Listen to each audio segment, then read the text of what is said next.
Well, it appears all of us drivers are about to get a very unwelcome stamp on the man sausage. Let's begin.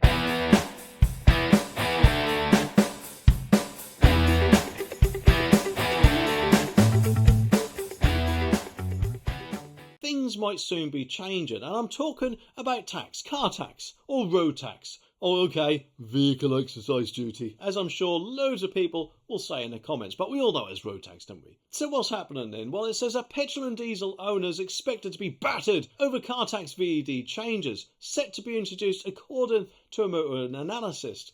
The pundit warns that fees will likely be increased across the board as more motorists make the switch to electric vehicles, which, let's face it, at the moment, yes, EVs aren't taxed, and we know that they will be taxed from 2025, which obviously will level the playing field. The problem is for the government, they rely on quite a lot of tax from petrol, don't they? Let's face it, over half of it, from what I've heard, is taxed. And they've got to recuperate that money from somewhere, haven't they? They will, of course, say, no, don't worry about that, but they will secretly be pooing their pants because they'll be losing a load of money the more and more people switch to EVs. So what are they going to do about it? Well, I'm guessing they could either increase all tax for everyone, peeing loads of people off, probably making sure they'll never get in government again, and making it cost more for people who have still got petrol and diesel cars. The other thing is a pay-by-mile system, which in my opinion would be the worst thing that a government could do, because let's face it, that in my opinion would affect more people and may also cost them more than if they slowly increase the standard rate of tax over time. And I say that because, just think about it, if they say it's 1 penny per mile and you travel 1,000 miles, that's a tenner, isn't it? And whilst of course at first that might not sound too bad, because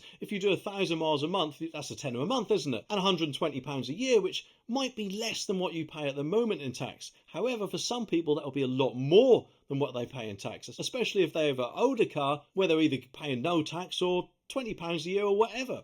But anyway, let's go back to that scenario. You're paying £120 a year for doing 12,000 miles. What if they up their price in future? Because let's face it, they're going to want to do that eventually, aren't they? So what could they up it by? Well, after 1p you get 2p, don't you? So therefore that £120 a year instantly becomes £240 a year or £20 a month. Therefore it doubles, and in which case would affect those people a lot more, especially if you do over 10,000 miles a year. It just doesn't bear thinking about, does it? Presumably, of course, they would raise that 1 penny to 1.1p or something silly like that, but at the end of the day, what they are surely not thinking about is we already pay our taxes to drive on the road, don't we? It's called road tax. Oh, okay, vehicle exercise duty, and we pay that to drive our cars on the road. So you can't have two taxes for the same thing. Surely it just doesn't make sense. But anyway, a bloke called Jim from Definitely Not a Guru, who to be honest I've seen quite a few of his videos, he is quite a good YouTube channel, and he says that they'll more than likely be installed at some stage in the future in exchange for emissions-based charging. And to be honest, if they did do that, in my opinion, it would be nothing but an all-out war against motorists. Because let's face it,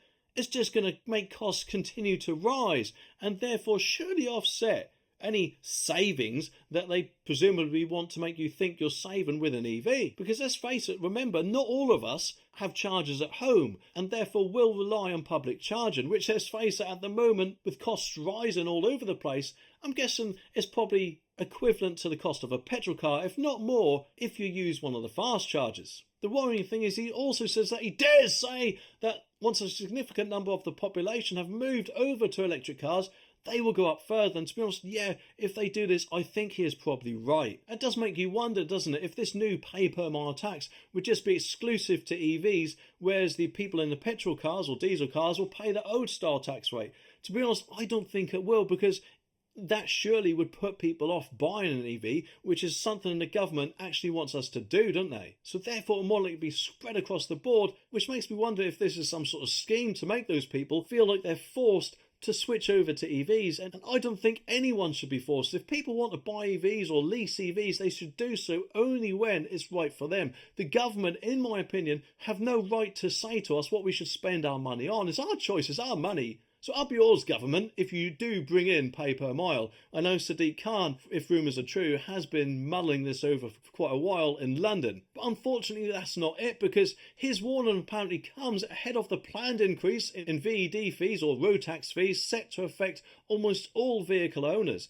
HMRC Revenue and Customs, of course, have confirmed that vehicle exercise duty rates will rise in the spring of 2024 in line with inflation. Oh, wonderful, eh? So what does this mean? again? Well, apparently this means that from April the 1st, look at this, those own polluting petrol and diesel cars, it says here.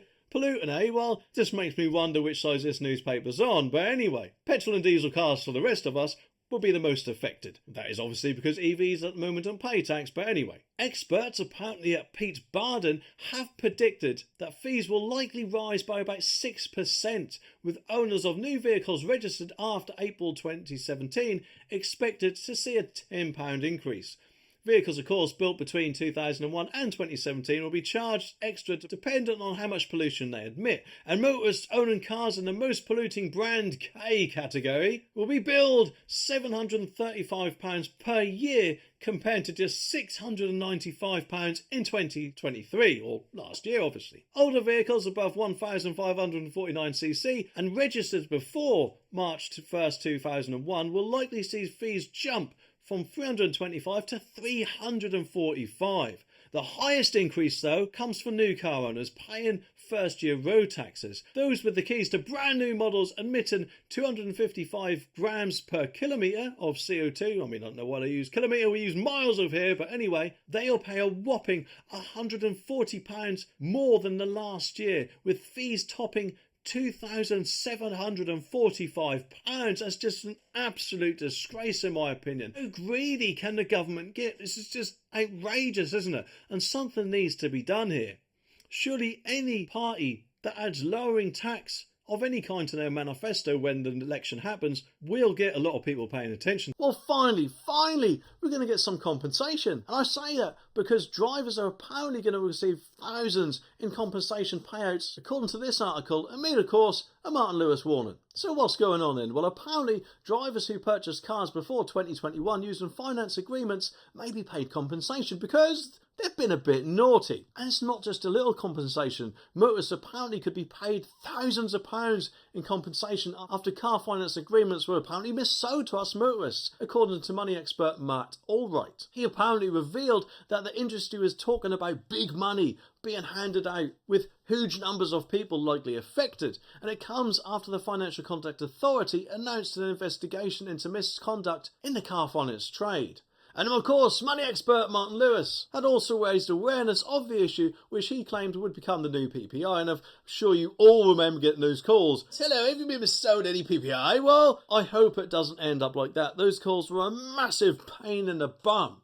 However, if it does mean that I might get thousands of pounds because my previous car finance provider was a bit greedy, then bring it on! The good news is that the Financial Ombudsman Service recently sided with 2 customers in cases against providers which formed the basis behind a larger probe. So this looks like the straw that broke the camel's back, and all those people, or car salesmen, or finance providers, or whatever else, are going to be pooing their pants before long, I'm guessing. Matt also said that it's mis-selling on a massive scale. Huge numbers of people are involved. They are talking about an equivalent sum of about £40 billion, which should be handed back in compensation with interest, because if I've been ripped off in some way, I do expect not only to get my money back, but also some interest for them taking a pee at me in the first place. And I hope you all expect the same thing as well. He continues and says we are talking about thousands of pounds per person. Big money and lots of people affected. This is all to do with financing cars, but the good news is it's not just new cars, it's used cars as well. And he says that we know that 80 to 90% of new and used cars are financed, and they are brought through packages like PCP, which of course stands for Personal Contract Purchase, with a massive balloon payment at the end if you want to keep the car. They also finance through hire purchase, which of course is like a loan. But it turns out there had been a commission system, a very secret commission system I'm guessing, which hasn't been exactly entirely clear and hasn't been entirely fair, he says. We know that not all of those contracts and not all of those finance deals have been missold, but we think about 40%, which is quite a big number in my opinion, have been missold. Martin Lewis also revealed that millions of motorists would likely be impacted once the investigation is concluded. So what exactly have they done? I mean, how have they missold it? Have they put us in impossible deals where we'd find it harder to pay the loan back or something like that? Well, apparently no. According to this, it's the affected brokers, dealers and people selling the cars to the public have actually been profiting from higher interest rates. Apparently they are selling the car to you at that higher interest rate than you should have been offered in the first place. Therefore, they get more commission than what they should have done. And of course, we pay more, which if anything is just outright daylight robbery in my opinion. If Matt Allwright was still on Watchdog, I'm sure he would be going into this on there. And I myself, unfortunately, might be one of the people affected by this, and I'll keep you updated if I actually get a payout. And, hopefully I will, but we'll just have to wait and see.